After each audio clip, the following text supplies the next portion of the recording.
Фирүзә Жамалетдинова. Хыянат.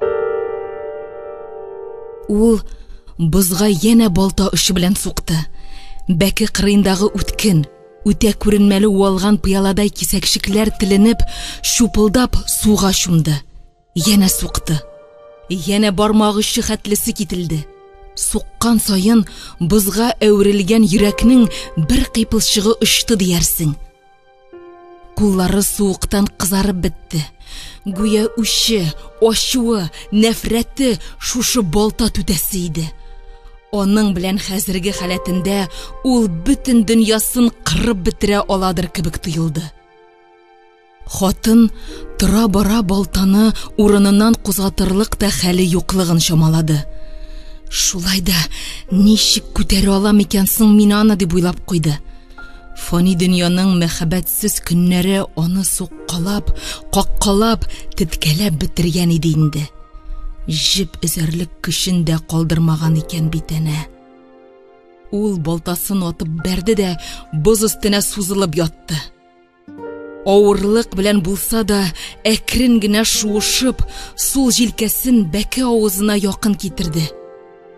Терсәкләренә таянып, гәүдәсен аска этеп карады. Бәкенең авызы кечкенә иде. Башын тыкты.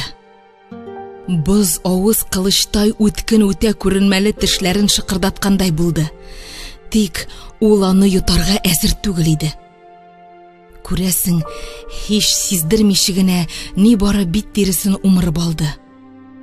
Хатын сискәнеп китте. Ул бәкедән башын күтәрде. Җәрәхәтеннән көмештәй боз өстенә кып-кызыл тасма сузылып төште. Хатынны бу үкенеч шыгырдан чыгарды. Сыймыйм, диде ул. Ник сыймыйм икән соң мин һаман? Син дөньяга сыймыйсың түгелме, дип пышылдады эчке бер тавыш. Гүя ул бәке авызыннан ишетелде. Хатын кычкырып елап җибәрде. Бала чагында аны кабартма дип үртиләр иде. Бигрәк тә күрше малае Рәмис инде. Менә хәзер күрсеннәр иде ул үртәүчеләр. Юка диярләр иде мөгаен. Жан тынычлыгы качкан ничәдер еллар эчендә сулыгып, кибе бетте. Коры сөяккә калды бит менә ничек. Әле шул көенчә дә сыеп булмый икән бит. Хатын яна бәке авызына башын тыкты. Оста хәрәкәт барлыгы, каядыр тирәндә, бик тирәндә су шаулаганы ишетелде. Су астында колакка кар шыгырдаганы чалымланып китте. Әйтерсең, тирәннән күтәрелгән дулкындай аңа табан кемдер якынлашып килә иде. Шул мәлдә пәлтә якасыннан көрәк кадәрле кул эләктереп алды да аны читкә алып ташлады. Хатын шапылдап килеп төшкәч тә боз өстеннән шактый шуып барды. Нишлисең син? Нишлисең синә? Дип кычкырды ул кое төбеннән килгәндәй салкын тавыш белән. Ник син минем арттан йөрисең? Диде хатын. Тәмәке тартырга чыккач, балтага күзем төште. Карасам урынында түгел, дип сөйләнде ир. Язгы боз ястык калынлыгы булса да ышанма дигән булалар тагын. Убылып та китмәде бит, хәерсез. Өлгерә алмадым, дип пышынды хатын эчтән генә. Балаларны уйлар идең ичмасам. Ир бу сүзләрне читкә караган көе генә әйтте. Син уйламагач, хатын әле һаман боз өстендә утыра иде. Ул тәненә салкын үткәнне дә туймады. Я, нишлим соң инде мин, Илдария, диде ир. Тәмәкесен кабыза. Артыңнан илеңә кайттым. Ә син һаман менә шушы боз утрауы кебексең. Хатын дәшмәде. Син һаман ут эзләдең инде. Йөрәгеңә ут төшкәч соң, ут төшкәч нишләмәк кирәк дигән уй күңелен көйдереп үтте. Алар бер өйгә икесе ике юлдан кайтып керделәр. Колына балта тоткан ир алдан атлады. Хатын уравышрак сукмактан юл алды. Кайткач та бер сүз сөйләшмәделәр. Өй тулы бала ашарга эзләп һаман кәстрүл капкачын шалтыратты. Кайсыдыр чиста кием эзләп шкафларын актарды. Аларга әни кирәк иде. Кайсыдыр шидәге пәлтәсенә үрелде, буе җитмәде. Ир кузгалып киемне алып бирде. Купкан идән тактасы яман шыгырдап куйды. Йортка әти кирәк иде. Ир миш авызына кадалып тәмәкесен пыскытты. Иртәгесен хатын үлмәскә уйлады. Тик аңа яшәмидер дә сыман тоелды. Көндә таң алдыннан ире кайтып кергәнче керфек тә какмаска ияләнде. Үзе ул да бит адәм баласы, җаны теләгәнчә яшәргә хаклы дип уйлый иде. Кайчак шулай уйлаганы өчен аек акылын гаепли, үз башына тукмак белән тундырасы килә башлый. Һәм шул кызган мәлендә кайда булса да ерак-еракларга чыгып югаласы. Җәйге бер иртәдә таралып йоклап яткан балаларын йомшак кына кочаклап үпте дә, авылдан калага юл алды Илдария. Утырыгыз, мин сезгә урын бирәм, дип эндәште Илдария, эшләпәсен кыйгайтып кигән карчыкка. Карчык күтәрелеп тә карамады. Ул күзләрен тартыштырып кыса-кыса автобус билетыннан бәхет эзли иде. Әбекәй билетны битенә әле якын ук китерә, әле ерагайтып карый. Барыбер дә саннарны күзләре шәйләп үк бетерми иде күрәсең. Һәр кем яшьлектә калырга, бәхетле булырга теләй шул дип уйлап куйды Илдария, үз алдына гына елмайгандай. Бәхет күзгә күренми торган бер мөгъҗизадыр инде күрәсең. Мин сезгә урын бирәм, утырып барыгыз. Илдарияның кабатлавын карчык тагын ишетмәде. Ул аның кып-кызыл иннеге иренендәге җыерчыклары өстенә ягылып, аларны тагын да тирәнәйтеп җибәргәнлеген күреп алды. Яше дә бар югыйсә, үзен нәкъ балачагы кебек дип уйлап куйды. Һәм бармаклары үз кулынында билет барганлыгын искәртте. Саннарны башта икегә аерып куясы да, башта бер яктагы өчесен, аннары икенче яктагыларын кушасы. Әгәр дә ике якта да саннары тигез икән, бу инде бәхет дигән сүз. Тик Илдариядән бәхет бик ераклашканы мәгълүм булды. Хатын кәефсезләнеп иреннәрен турсайтты. Оның монды юк барга игътибар юнәлтер вакытымы? Теге бәхетсез карчыкка ияреп кенә инде. Шул мәлдә ул кинәт айнып киткәндәй булды. Бу ят шәһәрдә кем соң ул? Кая бара? Әлбәттә сорауларына җавап таба алмады. Хәер, булай да аның һәр көне билгесезлек иде. Моңарчы да шулай яшәде ул. Яшәде дип була микән соң? Әллә нинди син диләр иде кызлар аңа. Күзенә карап шулай әйтсәләр дә, ул моңа бер тамчы да үпкәләмәде. Әллә ниндилеге шуннан гыйбарәт. Кыз яңалыкка умтылучан булды. Урманга чыксалар да, ул еш кына адашып кала, елга буена төшсәләр, әллә кайларга китеп югала. Әбисенә ияреп, чит авылларга кунакка барырга атлыгып торыр иде.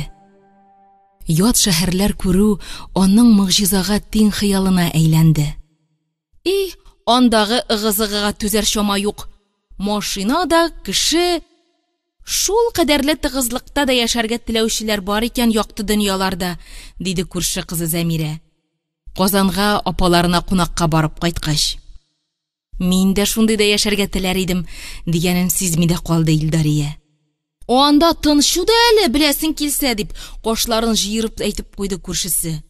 Булсасын, шәһәрдә яшәргә теләүчеләр барыбер дә күбрәк бит. Гомер язының алгысулы, күңелнең җәйге рәшәдәй уйнаклап торган мәлендә аларга Үзбәкстан якларыннан әтисенең сеңлесе кайтып төште. Сине аларга кайттым, балам, диде ул. Синең өчен кайттым. Минем өчен, дип гаҗәпләнде кыз. Шуннан кадәр минем өчен кайттыгызмы инде, апа? Матур-матур шәһәрләр күрсәтермен мин сиңа. Бу якларга әйләнеп тә карыйсың килмәс аннары, дип серле елмайды кунак апасы. Кыз озын муенын суза төшеп, колакларын шымрайтып, аны тыңлап утырганда үтә дә ләззәтле хисләр кичерде. Рәмис ни эшләр иде икән аннары, дип уйлап алды. Шират көтүенә кем белән чыгар иде икән? Кем белән үртәшер моннан соң? Сабыйлыктан үсмерлеккә таба авышкан гомер кояшын ул шул мәлдә гадәттәгедән яктырак итеп күрде. Үзбәк иле бик ерак ул, балам. Үскәчтә өлгерер идең әле, диде әнисе ризасызлыгын белдереп. Бер дә янымнан җибәрәсем килми шул үзеңне. кыз уйларыннан бүленде. Мин анда шәһәрләр күрергә генә барам бит әнием, дип куйды. 16 яшьтә шәһәр генә күреп йөрмиләр, дип төзәтмә кертте кунак апасы. Эшкә урнашырсың, бездә калырсың. Әниеңә дә җиңелрәк булыр, синнән башка да дүртәвәле аңа. Әнисе аның күзләренә сорау катыш гаҗәпләнү аша карап алды. Аннан үз сөягем үземнән бер дә артык түгел, Тәгъзимә, алай димәле син, дип апасын төзәтеп куйды. Капкадан чыгып киткәндә дә әнисе үз алдына нидер сизенгәндәй, хәерлегә булсын балам, хәерлегә булсын берүк, дип пышылдады. Кайтып җитәрмен мин әнием, озак тормам, дип шыркылдап көлде кыз. Көлә-көлә чыгып китте ул туган йортыннан. Әтисе үлгәч тә түтиеннән бер хат килгән иде. Кулдан килгәнчә ярдәм итәрмен дип язылган иде анда. Димәк, сүзендә тора белә торган туган инде ул. Әнисе дә мөгаен шулай уйлагандыр. Ул көлә дә белми торган бер кешегә әверелде. Кешегә дә түгел, өрәккә бугай. Кеше булса, үз тормышы белән яшәр иде. Илдария кеше тормышы белән яшәде. Апасы аны урам тутырып, гөлҗимешләр, розалар, алиандрлар чәчәк атып утырган үзбәк иленә алып килде дә, бер танышының камыш кышлакта гомер итүче энекәшенә сатып та җибәрде. Әйе, сатты ул аны. Чөнки шушы ир заты кулыннан алып, акча санап торганын кыз үз күзләре белән күрде. Бик яшь бит, бала гына бит, дип куркыбрак карап торды аңа үзбәк ире, шим кара күзләрен йылкылдатып. Кыз бала бүрек ташлагач та егылып китмәсә, кияүгә барыр вакыты җиткән булыр, дип аңлатты апасы. Адәм баласына Ходай ала карга гомере дә бирмәгән. Һәммәсе үтә дә китә. Иң мөһиме матур торыгыз, дип өзек-тезек җөмләләр сипте ул. Кызның кирфекләре тетрәнеп китте. Мондый хәлне башына сыйдыра алмыйча, "Апа, мин әнием янына кайтам", дип елый-елый түтиенең аякларына егылды. Тик түтие аны ишетергә дә теләмәде шул.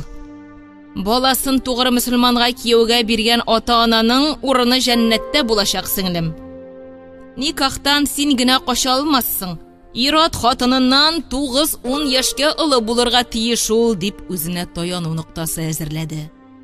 Хыянәтче син, апа, син туганыңны сатасың. Мин синең бәхетле булуыңны телим. Безнең туган якларда әниң янында аш яшәүләре әллә рәхәт булыр дип уйлыйсыңмы? Кара менә бу кышлакка, йорт сайын диярлек татар кызлары биредә. Җимеш ашап кына яшәрсең. Безне авылдан ник чыгып киткән дип беләсең соң син? Ачлык үзәккә үткәнгә бит. Әнә шулай чит дөньяда чит кеше булып яшәп китте Илдария. Сагыну сагышлары йөзләренә инде. Әнисен, туган йортын, туган авылын, аның һәр күзәнәге сагына иде. Сагыну аңа табын янында аш исе булып килеп бәрелде. Ачлык чырлары онытылып китте хәтта. Өрек өзгәндә алма бакчалары күз алдында биеште. Яшь килен ни кушсалар, шуны эшләде. Ни күтәртсәләр, шуны күтәрде. Вакыты булган саен кир уды. Һәр кир уганы саен Рәмисне искә төшерде. Һәм менә бу юлы кирләрне генә уып битерәм дә, аннары авылга кайтып китәм дип уйлый иде. Тик кайнылары бик күп иде шул. Кара шутыр малайлар ни кисәләр, шуны кирләндерделәр. Һәм йомшак куллар тылсымын көткән кием салым көне буена иксез-шиксез таудай өйлә торды. Илдариянең аларны уа-уа куллары тала, аркасы манма суга төшә, чайкап илгәнче кайдадыр китү теләге дә сүрелеп куя иде. Үзбәк якларында киленнәрнең бик кыйммәт торганлыгын ул соңрак, бераз яшәгәч кенә белде. Яшь, бик яшь иде шул ул. Иренә булган салкынлыгы кайын анасының да эшен пошыра. Шуңардырмы ул һаман улын мактый. Минем улым кебек акыллы, изге, күңелле баланы син кайлардан тапкан булыр идең икән ди. Киленен шәнчеп алу җаен эзли. Сирәк булса да, җитлекмәгән дип тавыш күтәреп куйган чаклары да булыштырды. Хәтта бер тапкыр апасына заман-аман сылу гына яман дип зарланып та алды. Бик яшь бит әле ул, диде апасы. Тай типсә, нык тибәрде бит. Илдария бу сүзләргә үпкәләргә кирәклеген дә уйламый, кир уарга дип бакчага юнәлә. Һәм менә уып кына битерәм дә кайтып китәм дип кабатлый. Шулай кабатлый торгач, 3 ел вакыт үтеп тә китте. Беренче уллары тугач, җитлекмәгән дип тәкрарлап торган кайнанасы да алыштырып куйгандай булды. Бала бишеге тирәсеннән бер генә карышта ары атламады. Башкача килененә дә саксыз кагылмады. Тик Илдария үзендә буй-буй сырлы йылкылдап торган атлас күлмәкле кайнанасының игътибарын да, иренең мәхәббәтен дә кабул итәрлек көч таба алмады. Бу карашлык аның җан ярасын торган сайын тирәнәйтә барды. Ул инде елмаюның да ни икәнен белми башлаган иде. Көзгегә карагач, үзе дә аптырап китте. Шул арада аның ике яклап чигә чәчләре агарып чыккан түгелме? Ул ышанмыйча аларны кат-кат тотып көзгегә якынайтып карады. Беренче кат күргәндә, "Һай, матур бу татар кызы" дип сыкланганнар иде бит аңа үзбәкләр. Күзләреннән нур агыла дигәннәр иде. Мыскалы булса да калды микән аның шушы елларда. Авылда да шулай сыкландылар аңа. Рәмис тә уйнарга чыккач, кирфегеңне тотып карыйм әле дип артыннан йөгереп йөри торган иде. Их, әти исән булса, апа да булай кыланмас, шәһәрләр күрсәтер, кунак итәр дә, үзе кайтарып куяр иде дип фикер йөртте ул. Шуңадырмы, Илдария һаман ятим бала чагында яши. Ятимлек ул кыллык икән дип уйлый иде. Үз башына төшмәсә, акча бәрабәренә кешеләрнең кеше сатып җибәрүләренә ул мөгаен ышана да алмас кебек. Аны хәзер бер нәрсә тота. Үз балаларын ятим итмәү. Бу дөньядагы иң якын кешеләре, уллары һәм кызы белән туган җирендә түгел, шушы тарафларга китереп, тәүге кат очраштырган Худайга аның җанында рәхмәтле хисләр уяна башлады. Бу мәлдә ул Рәмисне уйлап куя иде. Ничек ярата бит ул аларны. Һәммәсен туган көненнән үк бер төрле итеп ярата. Кир уарга чыккан җиреннән дә сагынып, атылып өйгә кирип җитә. Хәтта сагынудан баласын кочаклап елап та җибәрә иде. Кайын анасы каршында ана булуның бик зур дәрәҗә икәнен дә тоеп торды ул. Тик ниндидер салкынлык аңа һаман яшәргә кымачаулый. Язмышының ярты ягындагы өметсез, караңгы көннәр аның яшәешенә әверелгәндер сыман иде. Кир уарга чыккач, кайчакта ире аның янәшәсенә чыгып утыра. "Эшең биттеме әллә?" "Синең яныңда торасым килә." Хатын нигәдер аның үз янында торуын теләми, шуңа тамак кырып кына җавап кайтара. "Ник дәшмисең? Тик." "Ярар алайса, кирип китәрмен." Ул авыр гына өйгә кузгала. Өченче баласы тугач кына ул иренең дә кызганыч хәлдә икәнен аңлый башлады сыман. Бу салкынлык аның үзеннән бөркелә. Хәтта кайчак ире аның күз алдына айсберг өстендә утыручы аюдай килеп баса. Боз тауларын ишеп йөри-йөри, кайнар йөрәге инде туңгандыр кебек тоела башлый иде. Туңган йөрәкне мәхәббәт кенә эретә алганын да сиземли сыман югыйсә. Бөркеткә тау кирәген дә тоемлый әлбәттә. Тик ни эшләсен соң? Ике йөзле булып яши беләмени Илдария? Ул ирен хыянәт, алдашу, эчкечелек юлына этәрде. Үзе этәрде. Кайчакта иренең апасына акча биргәнен исенә төшерә дә, сатып алган кешегә шул кирәк аңа. Ул бит минем җаным белән хисаплашмады. Тәнемне генә кирәксенде дип фикер йөртә башлый иде. Әлбәттә, иренең яхшы кеше икәнен дә күрә. Аңа күлмәкләрнең кешедә юкларын алып бирде ул. Яулыкларның ефәкләрен юнәтеп бәйләтте. Балаларым дип үлеп тора. Башта ул да эштән кайткач та сәбәп табып бишекләр тирәсендә кайнашты. Үсә төшкәч, дәресләрен карашты, кул арасына керергә, керәк-сәнәк тотарга өйрәтте. Ир гомере буена хатыныннан бер генә мәртәбә булса да йомшак сүз ишетергә теләп, аны көтеп азаплана иде. Тик юкка. Кайчакта Илдарияның да әнисенә шын дөресен язып җибәрәсе килә. Апасының чүпрәк саткандай сатып җибәрүендә, гомеренең әрәмгә үтүендә, кирләрен юып бетерүгә кайтып китәсе килүендә, күрше Рәмиснең кай тарафларда икәнлеген белергә ымсынган чаклары да юк түгел. Ләкин әнисе буларның берсен дә ишетергә теләмәячәк. Төшкән җиреңдә таш бул, я язмышыңа шулай язылгандыр кызым, килешергә кирәк диячәк. Кияүдән кайту бер дә дан дәрәҗә түгел, түзәргә тырыш. Түзеп яшәүче бер син генә мәллә диячәк. Кешен әйтер дип тә өстәргә мөмкин әле. Дөресрәге, бу сүзләрдән ул үзе дә курка иде шул. Бер тапкыр ул тезмә тауларга чыгып, эш серен түкте. Әзрәктән бу хәл бөтен кышлакка мәгълүм булды. Монда тауларның да кылагы бар, диде апасы үзенә чакыртып. Башка юлы анда барма син, үземә килеп сөйләрсең. Кирегә юл юклыгын хатын яхшы аңлый. Шуңа апасы авылга кайткан төмсә көнне каһәрли һаман кир уа бирде. Еллар үтте. Кайнанасы да гүриясе булды. Балалар да исәя төште. Тик ике арадагы салкынлык инде бузга ук әверелде кебек. Чөнки Илдария иренең Рәсәйдән күчеп килгән үз урамнарындагы уйнак Наталья янына йөрүен ишетте. Бу хәбәрдән соң тормыш мәгънәсен бөтенләйгә югалтуын аңлагандай булды. Ул караңгы төндә ире кунарга да кайтмаган иде шул. Гүя аның күңел капкасын җил кыйный, гүя ул кайрылырга тора иде.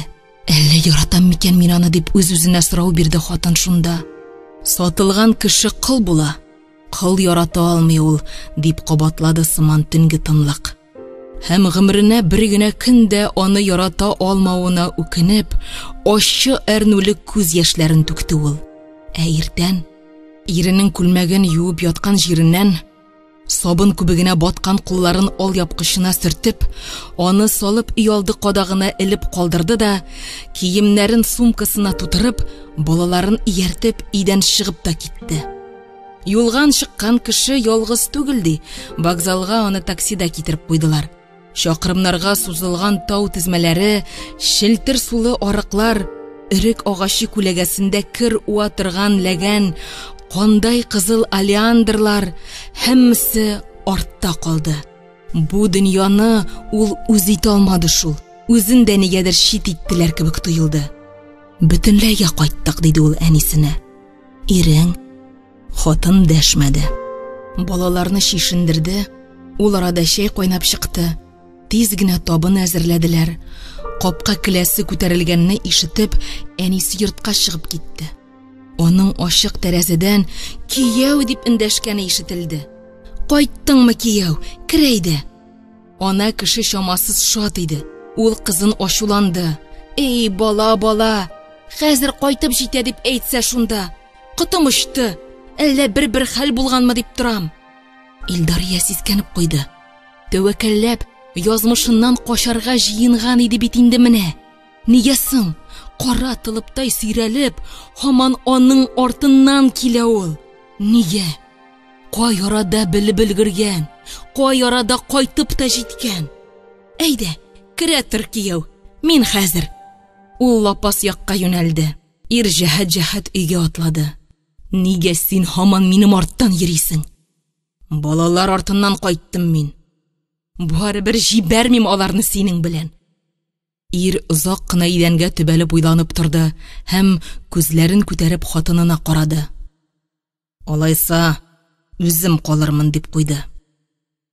Болыннан кайтарып аударган пешәннең хуш исе бөтен җиһанга таралды. Ир борын канатларын киереп, сулый, сәнәгенә таянып, шактый озак кымшынмый торды. Кичке иңгер-миңгер көтүдән кайтып кергән сыер да хуш искә битараф булып узып китә алмады. Койрыгы белән як-ягына суккалый-суккалый чебен ширки куып, йомры тукран башларга иренен тидерде. Аннан мөгезләренә элеп, пешәнне чөеп үк җибәрде. Дип туклыкка түгел, бәлки табигать байлыгына сыклануын белдерде ахыры. Ир аны абзарга куалап кертте. Аннан да табигатьнең гүзәллеккә төренгән якты тирбәнешен сизгән җан иясе дип туктаусыз авыз чыгарып торды. Ир янә сәнәк сабына сөялеп, пешән өстендә күбәләкләр уйнавын, чебен ширки безләвен күзәтте.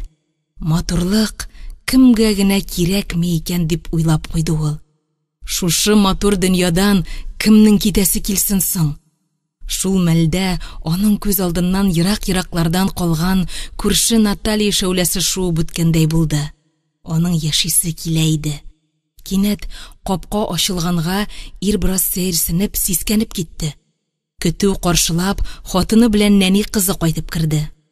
Алсу бантиклы кызы, җиңел канатларын тибрәтеп уйнаган күбәләкләргә кушылып, пешән эченә кереп үк китте. Кулларын ике якка җилпеп җибәрде дә лып итеп артына утырды. Күбәләкләр талпына-талпына чәчләренә кунды. Кызчык үзе утырган пешән арасыннан ап-ак ромашка чәчкәсе табып алды. Аның якты канатларына нәни иреннәрен бүлтәйтеп үрә-үрә урыныннан торып басты. Әлеге бары тик матурлыкка гына үрелгән, һәммә ямгә сокланып кына белгән нәни бармак очларын сак кына хәрәкәтләндереп, чәчкәләрнең тажына үрелде. Аның балалар бакчасыннан эләктереп кайткан сүзләре гаиләнең бер-берсенә тоташкан кылдан нечкә җепләре төссен җитәләндереп, үзгәртеп җибәргәндәй булды. «Любит, не любит» дип кабатлады ул. Өзелгән таҗлар тыгыз пешән арасына шуып төшеп югала тордылар. Ир белән хатын өнсез калып кызчыкны күзәтте. «Любит, не любит». Мәхәббәт кемгә кирәкми дип куйды ир, эчтән генә пышынып. Мөгаен күңелгә моны табигать үзе саладыр. Ул хатынына сөеп күз сирпеп алды. Мәхәббәтсез яшәү микән соң ул? Бәлки яшим дип үз-үзеңне алдау гынадыр дип уйлады хатын. Чын йөрәге белән әрнеп һәм җиргә тибәлде. Еллар үтте дә үтте. Өйдә кышларын да, җәйләрен дә салкын булды. Иргә тишекләреннән һаман суык җил ирде. Ир ишеде һәм үзе дә аңламастан адашып китеп җылы эзләде. Тәнен, җанын изрәтерлек җылы җитми иде аңа. Иң мөһиме, ул аның үз өендә булуын тели иде. Билеттан бәхет эзләгән эшләпәле карчыкка төбәлеп, Илдария нәни кызының ромашка таҗлары йылкыган мәлен күз алдына китерде. Нишли икән инде ул анда хәзер? Әнием кайда дип елыйдыр мөгаен. Аның йөрәге üzülеп киткәндәй булды. Кинәт кулындагы бәхет качкан билетына күз төшереп алды. Бер булмагач булмый икән шул инде ул. Димәк, язмышым шушыдыр. Ул күрше Рамиснең сөйгән кызына өйләнеп, Себер якларындагы бер шәһәрдә бик бәхетле яшәп ятуын ишетте. Үзе дә аңа бары тик бәхет кенә теләр иде, әлбәттә. Хатын кире борылырга дип килмәгән иде. Шәһәрдә урнашырга, берәр эш табарга иде исәбе. Аның инде каядыр барып, эш белешәсе дә килми башлады. Капкасыннан керүгә үк автобус билеты кадәрле дә бәхет вәгъдә итмәгән шәһәр аңа дошман булып күренде. Бәлки, әнисе дә хаклыдыр. Ул аңа капкадан чыкканда, тәкәбберлегеңне җиңми торып, сиңа бәхет елмаймас балам. Әйбәт иреңнең, балаларыңның кадерен белмисең бит. Кияүне ташласаң, бәхиллегем юк. Күзләреңне чытырдатып йомсаң, кояш та күренми ул. Гаиләңне ташласаң, салкын сөягемне тотасы булма дип, рәнҗешен әрни-әрни түгеп калды. Аның тормышка ашардай бер генә хыялы калган иде. Шәһәрдә яшәү. Ул муенына таш аскандай басып тора менә. Димәк, бу хыял да алдавыч кына микән инде? Димәк, аңа җимерелгән язмышы белән яшәү күпкә кулайрак. Ире, балалары, әнисе янында. Тагын ни кирәк инде кешегә? Ул үзенең шундый уйлар уйлый алырга сәләте булуына сөенеп тә куйды. Әлбәттә, үзе өчен түгел, балалары өчен. Ни дисәң дә, кешедән уят бит әле.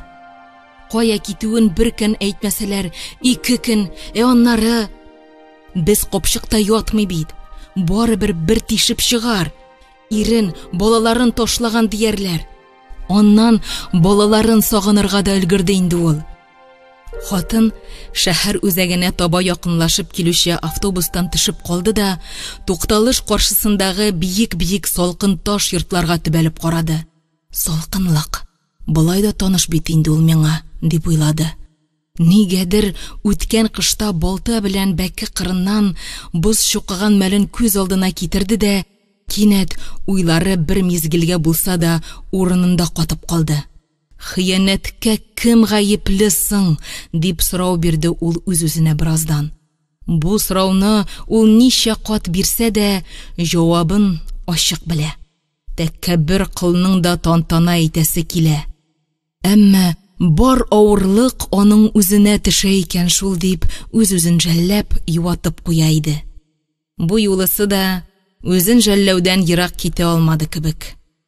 Һәм барыбер кайтыр юлга кире борылды. Аның тормышын яңа баштан башлыйсы килә. Һәм моңарчы гел ире киртә булып торадыр кебек тоела иде. Хәзер менә нигәдер алай уйларга да куркып калды. Урам тулы кеше, арада ник бер таныш йөз очрасын. Алар үз мәшәкатьләре белән әвәрә киләләр, хатынны бар дип тә белмиләр иде. Илдариягә кытышкыч куркыныч булып китте. Кеше кешегә бәрелгән бер мәлдә ничектер сәбәпсез шушы үтә дә ят дулкынга килеп эләккәндәй тоелды.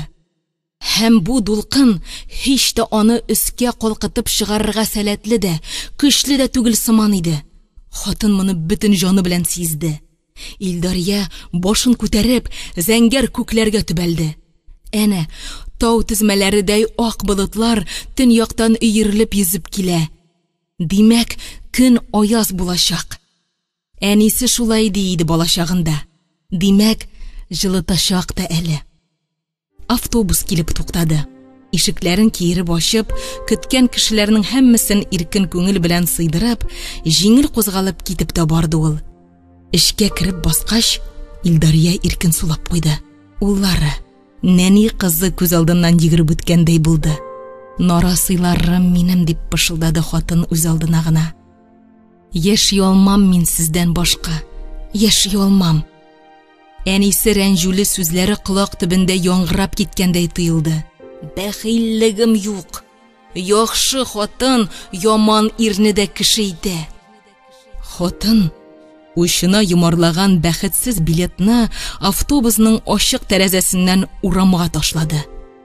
Ул һәммәсенә ризалашып, язмышына таба кайтып бара иде. Гөлназ Нәүмәтова укыды.